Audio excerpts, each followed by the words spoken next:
मैं एक लावारिस लाश के साथ बैठा रो रहा था कि अचानक मेरे पास एक मासूम सा बच्चा आया और बताने लगा कि अंकल, मेरे अब्बू को कॉल करके बताना कि मैं ठीक हूँ, मेरी फिक्र ना करें।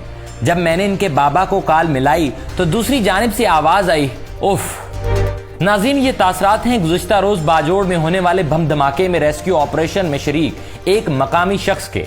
बाजोड़ में कल एक ऐसा सानहा रूनुमा हुआ कि हर दिल दहल जाए और हर आंख अश्कबार हो जाए। दूसरी तरफ चाइना के नायब वजीर आजम पाकिस्तान पहुंच चुके हैं।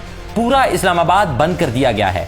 सेनेट से बिल्स पर बिल्स पास करवाए जा रहे हैं, लेकिन जब इंतहा पसंदी का बिल सामने आया तो इसे ड्रॉप कर दिया गया। क्या ये सब बाकायदा मंसूबा बंदी से हो रहा है? क्या चीन के नायब वजीर आजम को कोई तोहफा दिया जा रहा है? एमल वली खान ने धमाके का इल्जाम मौलाना फजल रहमान पर क्यों रखा? नाज़रीन, आज की इस वीडियो में हम आपको बाजोड़ बम धमाके के तल्ख हकायक बताएंगे और इसके साथ ही आपको बताएंगे कि मौलाना फजल रहमान क्यों इस मौका पर खामोश हैं। इसके अलावा आपको बताएंगे कि किस तरह सेनेट से तशद्दुद और इंतहा पसंदी का बिल ड्रॉप किया गया। लेकिन ये सब जानने से कबल हमेशा की तरह आपसे गुजारिश है कि खोजी टीवी के फेसबुक पेज को फॉलो कर लें और यूट्यूब चैनल को सब्सक्राइब कर लें। नीज हो सके तो हमारी वीडियोस को लाइक और शेयर किया करें। नाज़रीन, कल खैबर पख्तूनख्वा के कबायली जिला बाजोड़ में जमीयत उलमाए इस्लाम के वर्कर्स कन्वेंशन में धमाका हुआ है, जिसमें अब तक की इतलात के मुताबिक 50 के करीब अफराद शहीद हो गए हैं, जबकि मुतअद्दिद जख्मी हैं। अब तक सिर्फ 8 अफराद की शनाख्त हुई है। जिस वक्त धमाका हुआ उस वक्त जमीयत उलमाए इस्लाम के वर्कर्स की बड़ी तादाद कन्वेंशन में मौजूद थी, जिसकी वजह से बड़ी तादाद में अमवात का खदशा जाहिर किया जा रहा है। धमाके के बाद रेस्क्यू ऑपरेशन में शामिल एक मकामी शख्स ने बताया कि मैं एक लावारिस लाश के पास बैठा रो रहा था कि अचानक मेरे पास एक मासूम सा बच्चा आया और बताने लगा कि अंकल, मेरे अब्बू को कॉल करके बताना कि मैं ठीक हूँ, मेरी फिक्र ना करें। जब मैंने इनके बाबा को कॉल मिलाई तो दूसरी जानिब से आवाज आई कि आपने जिसको कॉल मिलाई है, इनकी लाश फलां मकाम पर पड़ी है, बराए मेहरबानी आकर ले जाएं। मैं बेजुबान हो गया और मासूम बच्चे को देखने लगा। दोस्तों, धमाके में JUI तहसील खार के अमीर मौलाना ज़ियाउल्लाह जान भी शहीद हो गए, जबकि दीगर कारकुन भी बड़ी तादाद में शहीद हुए हैं। जमीयत उलमाए इस्लाम के मरकजी सेक्रेटरी जनरल सेनेटर मौलाना अब्दुल गफूर हैदरी ने जमीयत उलमाए इस्लाम के जलसे में धमाके की शदीद मजम्मत करते हुए कहा कि सोचे समझे मंसूबे के तहत मुल्क के हालात खराब किए जा रहे हैं। जमीयत उलमाए इस्लाम एक पुरअमन जमात है। हमने हमेशा पुरअमन सियासी जिद्दोजहद का रास्ता अपनाया है। खोजी टीवी को धमाके वाले मकाम से एक मकामी शख्स ने बताया कि जब धमाका हुआ तो सब अपनों को ढूंढने में मसरूफ हो गए। उनके मुताबिक मकामी लोग शदीद गुस्से में हैं और मौजूदा सियासी उतार चढ़ाव को इस धमाके का जिम्मेदार ठहरा रहे हैं। नाज़रीन, कुछ कड़ियां मिलाने की कोशिश करते हैं ताकि समझ में आ सके कि यह धमाका क्यों हुआ और PDM सरकार बशमूल मौलाना फजल रहमान इन वाकयात में किस हद तक मुलविस हैं। अवामी नेशनल पार्टी के सूबाई सदर एमल वली खान ने कहा है कि मासूम सियासी कारकुनान को निशाना बनाने की जितनी मजम्मत की जाए कम है। पख्तूनख्वा सूबा में बढ़ते हुए दहशत गर्दी के वाकयात तशवीशनाक हैं। दहशत गर्दी के बढ़ते हुए वाकयात के जिम्मेदार वही लोग हैं जिन्होंने दहशत गर्दी की सहूलतकारी की। हम बार बार कह चुके हैं कि दहशत गर्दों को फाइटर्स कहने वाले इन हालात के जिम्मेदार हैं।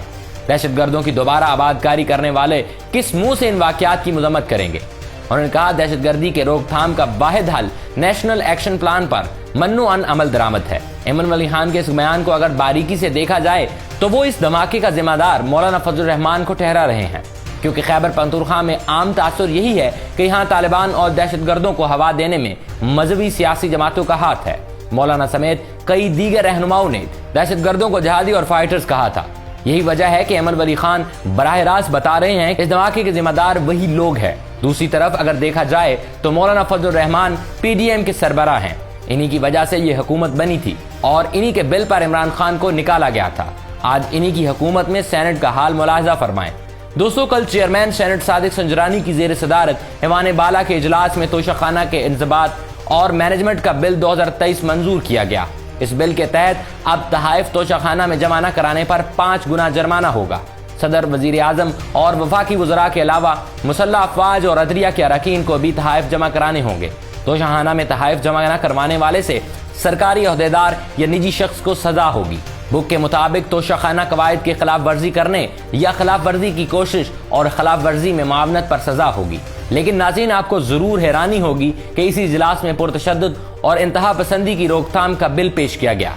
जिस पर मुतअद्दिद सियासी जमातों की जानिब से मुखालफत सामने आने पर चेयरमैन सेनेट ने बिल ड्रॉप कर दिया। पुरतशद्दुद वाक़यात और इंतहा पसंदी की रोकथाम के बिल पर पाकिस्तान तहरीक इंसाफ, JUI समेत हुकूमत की इत्तेहादी जमातों की जानिब से भी मुखालफत सामने आई। मुजव्वज़ा बिल के मुताबिक पुरतशद्दुद तंजीम को इलेक्शन में हिस्सा लेने की इजाज़त नहीं होगी। पुरतशद्दुद इंतहा पसंदी में मुलविस तंजीम को 50 लाख रुपए जुर्माना होगा, जबकि तंजीम तहलील कर दी जाएगी।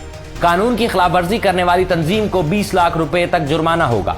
जुर्म साबित होने पर फर्द या तंजीम की प्रॉपर्टी और असासे जब्त कर लिए जाएंगे। तशद्दुद की मामनत या साजिश या उकसाने वाले शख्स को भी 10 साल तक कैद और 20 लाख रुपए जुर्माना होगा।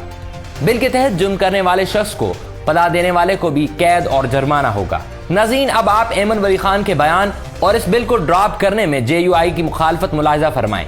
ऐमन वली खान के मुताबिक जिन लोगों ने दहशत गर्दों की मामनत की और इनको फाइटर कहा, वही लोग इस धमाके के जिम्मेदार हैं। लेकिन जब इसी हवाले से सेनेट में बिल पेश हुआ तो इसकी मुखालफत में JUI पेश रही। या तो दाल में कुछ काला है या फिर दाल ही काली है। इसी तरह दोस्तों, हुकूमत पाकिस्तान की दावत पर चीनी सदर शी जिनपिंग के खसूसी नुमाइंदे, चीन के नायब वजीर आजम और कम्युनिस्ट पार्टी के सेंट्रल कमेटी के पॉलिट ब्यूरो के रुकन इतवार को 3 रोजा दौरे पर पाकिस्तान पहुंच गए हैं। चीनी नायब वजीर आजम अपने दौरा के दौरान CPEC के 10वीं सालगिरह की तकरीबात में शिरकत करेंगे और पाकिस्तान के सदर और वजीर आजम से मुलाकात करेंगे। वो चीन पाकिस्तान इक्तिसादी राहदारी की दहाई मनाने वाली तकरीब में बतौर मेहमान खुसूसी भी शिरकत करेंगे। ये दौरा पाकिस्तान और चीन के दरमियान बाकायदा आला सतह तबादलों और मुज़ाकरात का हिस्सा है। चीनी नायब वजीर आजम का ये दौरा पाकिस्तान और चीन की तरफ से अपनी all weather strategic cooperative partnership को मजीद गहरा करने से मुंसलिक एक दूसरे के बुनियादी मफादात के मसाइल पर हिमायत की तौसीक, इक्तिसादी और माली तावन को बढ़ाना, CPEC की आला मयार की तरक्की को आगे बढ़ाना और दोनों ममालिक के दरमियान तिजारती और सरमायाकारी के ताल्लुकात को मजबूत बनाने के लिए नई राहें तलाश करने की अहमियत की अक्कासी करता है। नाज़रीन, कई लोग ये सवाल भी कर रहे हैं कि क्या वजह है कि जब भी आला सतह पर ऐसे दौरे होते हैं तो मुल्क के एक मखसूस हिस्से में धमाके शुरू हो जाते हैं, और ये धमाके भी नून लीग और पीपल्स पार्टी के दौरे हुकूमत में होते हैं। जबकि इससे कबल जब खैबर पख्तूनख्वा में तहरीक इंसाफ की हुकूमत थी तो एक भी ड्रोन हमला नहीं हुआ था, लेकिन जो ही PDM की हुकूमत आई तो धमाकों का सिलसिला शुरू हो गया। दोस्तों, कई सियासी मुबस्सिरीन के मुताबिक मुल्क में सियासी अफरा तफरी फैलाकर हालात खराब किए जा रहे हैं ताकि किसी तरह इलेक्शन मुलतवी किए जा सके या फिर आने वाले निगरान सेटअप को किसी तरह 1 साल तो खींचा जा सके। बताया जा रहा है कि खुदा न खास्ता ऐसे हमले मजीद भी हो सकते और मुल्क में बदअमनी फैलाने की मजमूम कोशिश की जाएगी, लेकिन जाने तो मासूम पाकिस्तानियों की ही जा रही हैं। अल्लाह ताला पाकिस्तान के हाल पर रहम फरमाए और बाजोड़ के धमाकों में शहीद होने वालों के दर्जात बुलंद फरमाए। आमीन सुम्मा आमीन। पाकिस्तान जिंदाबाद।